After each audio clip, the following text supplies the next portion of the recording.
useEffect is one of the harder lessons to learn in React.js, but that's okay because it's also the last of the 3 top React hooks that you guys need to know when you program. By using these React hooks, you get the power to make a program that makes you cry less. So if you guys haven't seen those videos already, you can check them out below in the description. We need to define what useEffect is so you guys have a better idea of what you're learning. When you think of a website that has animation or moves, something special happens called re-rendering. Each time that your website changes or modifies something, that website's going to re-render. You can also think of re-rendering as refreshing or updating your app. And useEffect was built by Facebook to take advantage of that re-rendering. So I'm going to give you an example of when you would use useEffect. I have some code here that's going to count down from 10 seconds in React.js. So,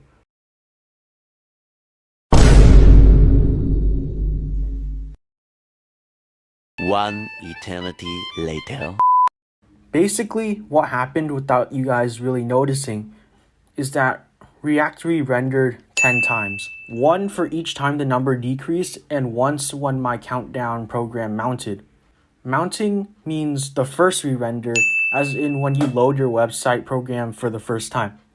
So now that we kind of understand what the program's doing, let me break down the code for you guys. First off, I'm using 2 React hooks. useState, which we already learned, and useEffect. useState is there to store and modify the value of the time. And that's easy enough to understand, but useEffect is a little bit harder because it has 2 roles in this program. First, it detects when the time count decreases to run the useState code that's inside of it. And second, it does the initial mounting, which means that it basically is there to start the timer. And useEffect is able to do this because of this magic line right here, line 16. By surrounding the useState time variable inside of brackets, we're basically telling useEffect, hey, we have this variable called time. I want you to detect whether or not the value of time ever changes. And if that value ever does change, then I want you to run the code that's inside of you. And that's how useEffect works. You also see that I have a set interval function here that I wrapped around the useState so that the time can change and decrease every 1000 milliseconds.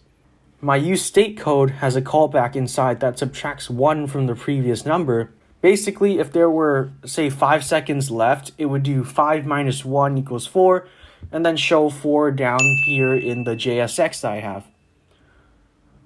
You'll also notice that I have a return statement here.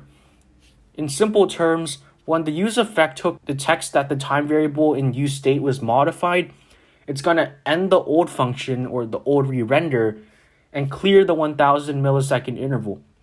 Then it'll run the function again, but as a different new re-render. So that's how useEffect is going to work out here. And once we get to 0 seconds, I have the JSX code that says, hey, time's up. And that, you guys, is how the countdown function works with useEffect. So to summarize, useEffect is a React hook that takes advantage of React re-rendering. And in this case, it's used to help update the countdown time. Just like how you guys should subscribe to help update your coding skills. Damn, that was smooth. Okay, I'll catch you guys in the next video.